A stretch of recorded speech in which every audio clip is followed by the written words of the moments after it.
गुलाबी साड़ी में गजब दिखत हंस रे, मोर दिल के धड़कन ला बढ़ात हंस रे, मोर दिल के धड़कन ला बढ़ात हंस रे। तोर नैनन के जादू चल गे ऐसने, देखत देखत मोला भुलात हंस रे, देखत देखत मोला भुलात हंस रे।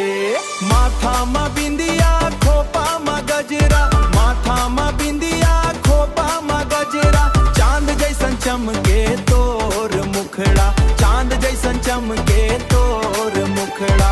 मेला मड़ई मा जाबो, मेला मड़ई मा जाबो संगी संगी, तोर संग लागे मोला दुनिया सुघर।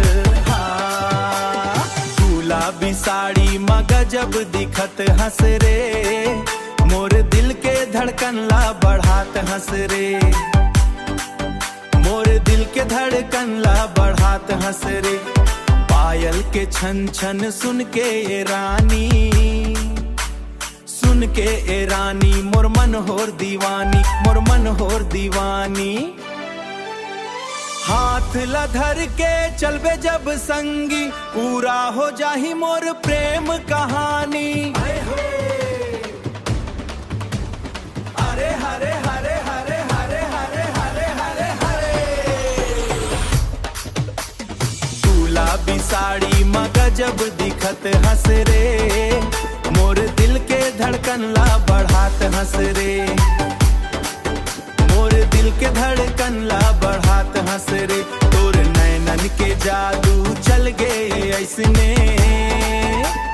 देखत देखत मोला भुलात हंस रे, देखत देखत मोला भुलात हंस रे।